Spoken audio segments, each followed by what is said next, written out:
अज्ञान ध्वान्त्वा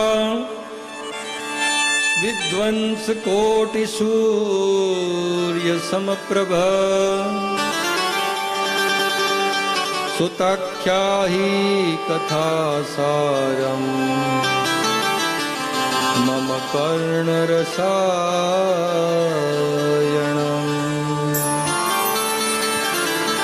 भक्ति ज्ञान विरागाप्तो विवेको वर्धते महान माया मोहनिरासस्य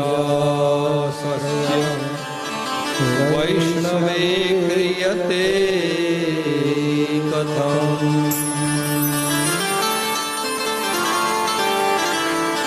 शौनक जी कहे छे के हे सुतजी महाराज आपनु ज्ञान कोटि सूर्य समान है। एक सूर्य नहीं पण कोटि सूर्य समान तमारामां ज्ञान व्याप्त है।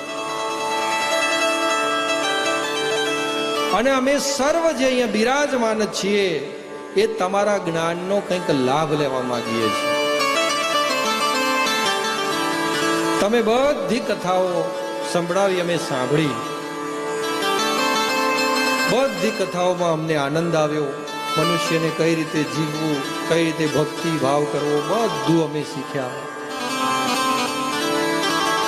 पण कंईक एवुं ज्ञान अमने प्रदान करो के जे ज्ञान प्राप्त कर्या पछी कई मेळववानी इच्छा ज ना रहे, जेनी अंदर भक्ति पण आवी जाए, ज्ञाने आवी जाए ने वैराग्य आई जाए।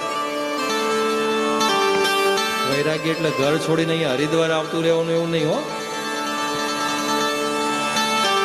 કથા સાંભળવી, શ્રવણ કરવી ને એને ઉતારવી બહુ ગહન વસ્તુ છે કે ભાઈ ભક્તિની વાત થાય છે, જ્ઞાનની વૈરાગ્યની, તો ભાઈ વૈરાગ્ય લાગી ગયો। ગૃહસ્થ જીવન માટે ગૃહસ્થ સંસારના જે નિયમો શાસ્ત્રની અંદર બનાવેલા છે એ તમારી ભક્તિ છે અને એને તમે અનુસરો એટલે તમને મોક્ષ પ્રાપ્ત થાય ને એટલે ભક્તિ જ્ઞાન એટલું વધે અને એનાથી વિવેકનો વૃદ્ધિ થાય, વિવેકની વૃદ્ધિ થાય અને એના દ્વારા આ માયા અને મોહ દૂર થાય અને વૈષ્ણવો કંઈક ભગવાનને ભજી શકે, પ્રાપ્ત કરી શકે।